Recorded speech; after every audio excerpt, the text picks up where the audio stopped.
The night, which seemed ordinary, turned out to be the beginning of the end for Thomas. The house was quiet, only the ticking of the clock and the distant sounds of the night city fell into silence. He sat on the floor of his room, sorting through a box of old things that had once belonged to his father. All this had been in the attic for years, hidden from view. An old jacket, a few broken pens, yellowed photos. But among all this junk, Thomas found something that made his heart beat faster, a notebook with a black cover, scorched around the edges, as if it had been pulled from a fire. "What is this?" he whispered to himself, feeling his hands tremble. The notebook opened with a crunch of dry paper. Inside were rows of names, dates and strange symbols. Some pages were crossed out, others, with stains that looked like old blood or rust. And among these names he saw something that made him freeze, his mother's last name, and below it his own name, written crookedly, as if in a hurry. "This can't be. Why did he write me here?" Thomas's voice broke. He tried to breathe, but the air was thick, heavy. His memory threw up fragments of his childhood, screams at night, broken dishes, his father's shadow, which went into the darkness and never returned. He was only 6 then. His mother always said, "He just disappeared, he will never come back." But the notebook testified otherwise. Thomas sat on the floor for another minute, too, as if paralyzed. And suddenly a wave of anger rose inside him. He grabbed the phone and dialed Jesse. "You won't believe what I found." He had a notebook. Everything was written down, names, dates, even us there. "Jess, this isn't just a thing. This is something more." On the other end of the line, her voice was alarming. "Thomas, please don't get involved in this. Your father disappeared for reasons we'll never understand. If there's something dangerous there, you better leave it. You don't know what it could mean." But Jess's words no longer carried any weight. Thomas felt as if someone had set off a mechanism inside him that could not be stopped. He glanced at the notebook again and saw the address written in the same hand at the bottom of the page. An old street on the outskirts, a long-forgotten neighborhood that no one had ever visited. "I have to go there. Tomorrow. Otherwise I'll go crazy," he said, more to himself than to Jess. She could be heard screaming on the other end of the line. "No. Thomas, promise me you won't go alone. You don't know what you'll find. Sit down, think, wait." He turned off the phone, unable to bear her despair. Silence covered him, and the notebook in his hands burned like heat. With every second the feeling grew stronger. He was holding not just old notes, but the key to his father's disappearance. And the key to the truth that no one wanted to see. That night, Thomas could not sleep for a long time. He was tormented by dreams. He was walking down a dark corridor, holding a flashlight, and the names from the notebook flickered on the walls. And among them, his own name glowed red. In the morning, he got up with only one thought: to go to that address. Thomas did not know that he had already taken the first step into a trap from which it would be impossible to return. The gray morning brought no relief. Thomas walked down the street, the notebook in his backpack feeling heavier than a stone. Every step echoed in his head. The rain drizzled, trickling down the collar of his jacket in cold threads. The area to which the address led was dead, abandoned houses with broken windows, rusty fences, silent alleys where even the birds dared not sing. He recognized the house from the recording immediately. An old 2-story cottage, black with damp, with a door held up by a single hinge. The windows were boarded up, but one small window on the second floor stared at him with a vacant eye, as if waiting. Thomas stopped, took a deep breath, and whispered, "Dad, if you really wanted me to find this, then I'm here." He carefully opened the door, which groaned loudly, and went inside. It smelled of mold and old dust. The room was filled with boxes covered with dirty rags. On the floor were scattered documents, photographs, yellowed newspapers with dates from 20 years ago. Thomas squatted down, picked up one of the photographs and froze. It showed him, a boy of about 5, in a yard near a house he had never seen before. His father stood nearby, but his expression was strange, hard, as if he were looking not at his son, but at someone else. On the back was written only one word: observe. "What the hell?" he whispered, feeling the cold seep into his bones. On the table stood a dictaphone, an old one with a scratched case. He pressed the button, and the recording crackled. "If anyone is listening to this, then I failed. They found out what I was going to do. Thomas, my son, if you find this house, run. Trust no one. Not even those you consider your own." His father's voice broke off, and at that moment the floor above rang out sharply in the silence. Someone was in the house. Thomas froze. His heart was beating so loudly that he was afraid it would give him away. He turned off the flashlight on his phone and listened. Footsteps. Slow, heavy, as if a person was deliberately stepping in such a way that they would be heard. "Who's there?" he shouted, but in response he heard only silence. Suddenly the door on the second floor slammed shut. Thomas instinctively picked up the recorder and put it in his pocket. He rushed to the exit, but the door, which had barely held a few minutes ago, was now firmly closed. He tugged at it, pounded with his shoulder, but in vain. Someone had locked him inside. And then in the darkness, between the boxes, he saw the outlines of a figure. A man in a dark cloak stood motionless, watching him. His face was hidden in shadow. "What do you want?" Thomas's voice broke into a shout. "Who are you?"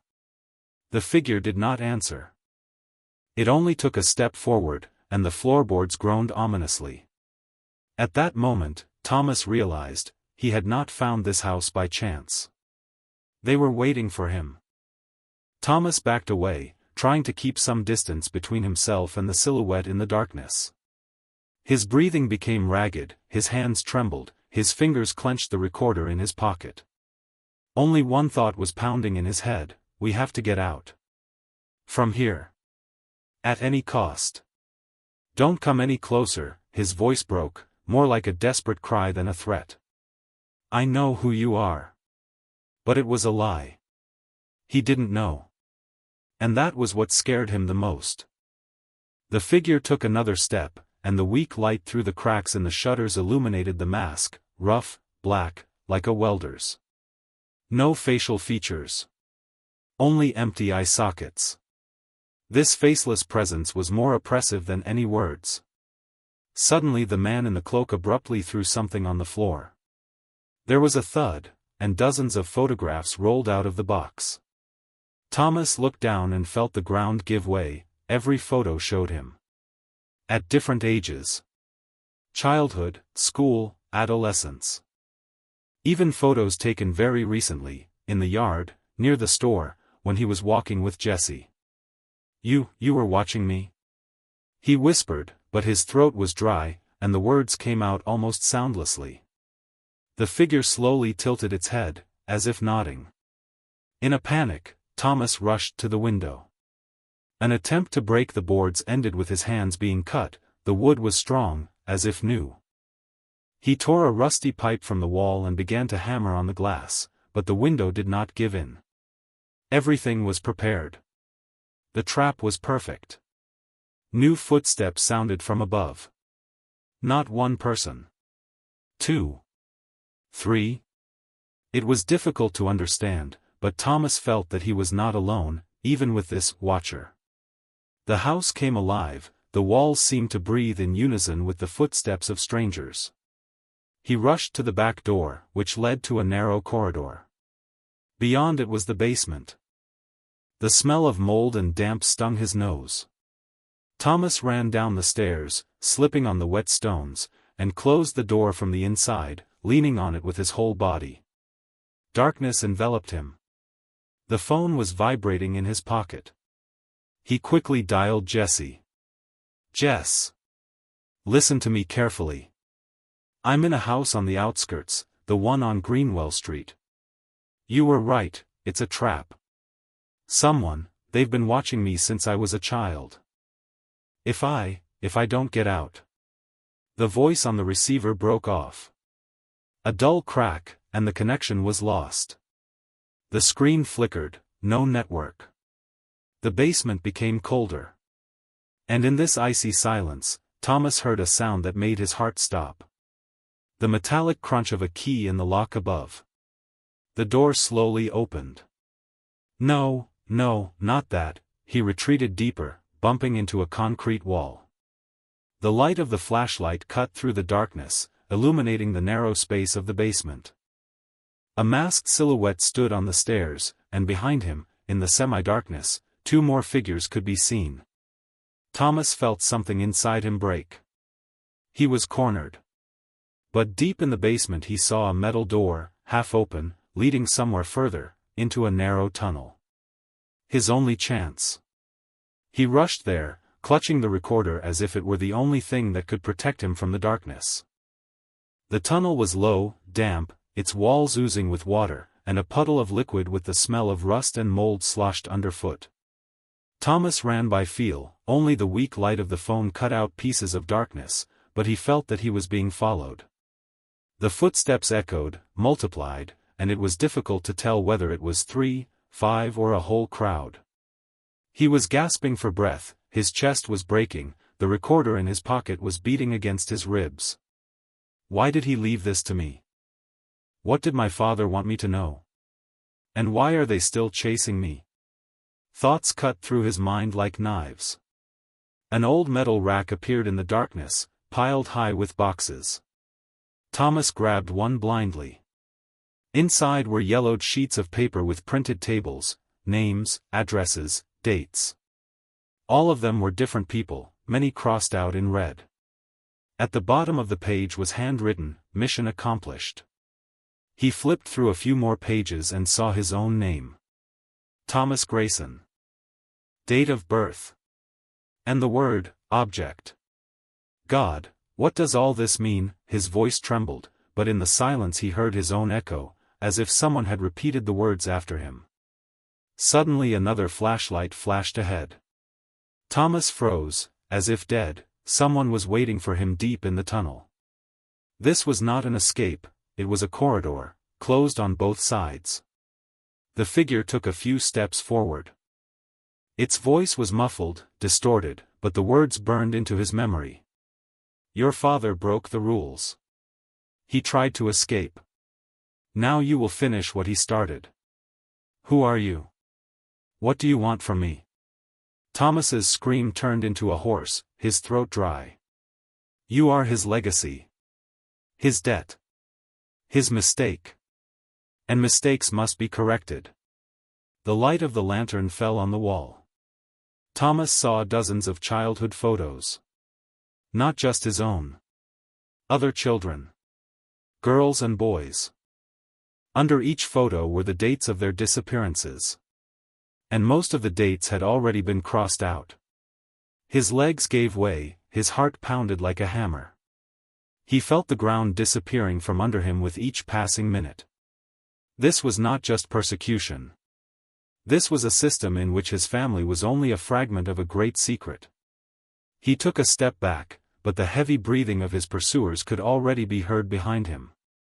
He was driven between two sides, the past and the present. And then he dared. He grabbed the recorder, pressed the record button and spoke into the trembling microphone. My name is Thomas Grayson. If anyone hears this, they are watching us. They are in control of everything. I am just another one on their list. But I will not give up without a fight. He rushed forward, straight into the light. The screams echoed off the walls, the echoes filled the tunnel. And that was when he realized, there was no turning back. The light from the lantern blinded his eyes, but Thomas did not stop. He rushed forward like a hunted beast, aware that the footsteps behind him were getting closer, the breath of his pursuers mingling with his own. Each heartbeat echoed in the tunnel, like a countdown to the end. The figure ahead stood motionless, holding something in its hands, a long metal rod. As Thomas ran closer, it took a step to the side, opening a narrow door in the concrete wall. On it hung a rusty lock that someone had recently broken. "Do you want the truth?" "It's there," a muffled voice came from under the mask. Thomas froze. His legs trembled, but he opened the door. Behind them was a small room that looked like an archive. Hundreds of boxes, shelves with folders, paper yellowed by time. But in the midst of this chaos, he saw one thing, a photograph of his mother pinned to the wall. The caption, "Candidate number 47. Not finished." His hands went limp. The whole world collapsed onto one sheet of paper. No. No. She wasn't. You had no right. Behind him came laughter, quiet, muffled by a mask. Everyone has their part. Your mother was supposed to be the victim. But your father made a deal. He gave himself up for her. But the debt didn't go away. It just rolled on. On to you. Thomas felt something break inside him.